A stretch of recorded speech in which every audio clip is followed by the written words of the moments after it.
Feno 7 taona amin'ny 4 Jolay ho avy zao ny nanambarana ny fahaleovantenan'ny États-Unis nisy ny lanonana izay ny fanandrifitany izay ho antsika teto Madagasikara, zany hoe naroso kely zany ny fotoana ho an'izay fanamariana izay. Teny anivon'ny vila Philadelphia Ambaranjana no nanatanterahana ny lanonana no tariny ambasador ny zany firenena izany miasa somoana eto Madagasikara.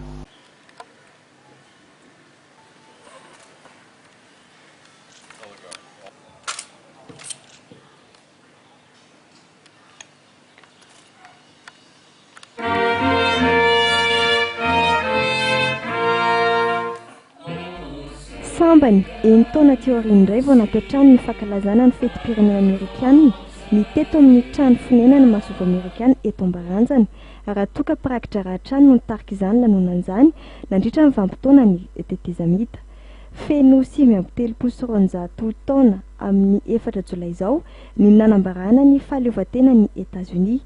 Io dato ihany koa nefa no nanamarika ny herintaona niverenana ny fiaraha-miasa feno teo amin'ny Madagasikara sy États-Unis taoriny ny fifahavitan'ny fifidiana tamin'ny taona 2014 nanehoana ny fiverenana Madagasikara ao amin'ny fitondrana demokratika hoy ny fanambarany ambasador ny États-Unis Robert Yamate Androany.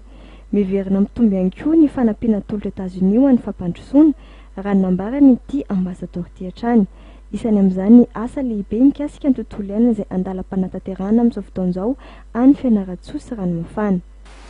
Just 2 weeks ago, I traveled with the Minister of Environment to Fianarantsoa and Ranomafana to see the incredible work being done by tapabolana lasa zay dia nitsidika ny Fianarantsoa sy Ranomafana ny tenako niaraka tamin'Andriamatoa Minisitry ny tontolo iainana ka nijery akaiky ny asa goavana iraha malagasy sy ny Amerikanina mamita ary andraisana fanampiana avy amin'ny USAID, ny Université Stony Brook, ny École de la Paix ary ireo fikambanana maro iraisam-pirenena sy ny vetan-toerana.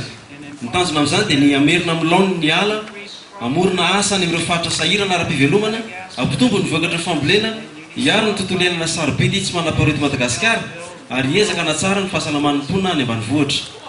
Ankoatra ireo tetikasa maro nahazoana fanampiana avy amin'ny gouvernemanta amerikanina tamin'ny alalan'ny USAID teo amin'ny lafiny fambolena, ny fehinana reny sy ny zanany sy ny fanajariana ara-tsakafo dia nisongadina tao anatin'izay herintaona niverenana ny fiaraha-miasa izay ihany koa ny fiverenana Madagasikara ao anatin'ny lisitra ireo pazo tombotsoa amin'ny AGOA. Outre la réintégration de Madagascar au sein de ce programme, sa probable prorogation au-delà de septembre 2015 manifeste la foi en la possibilité de pérenniser une coopération pour le développement réciproque.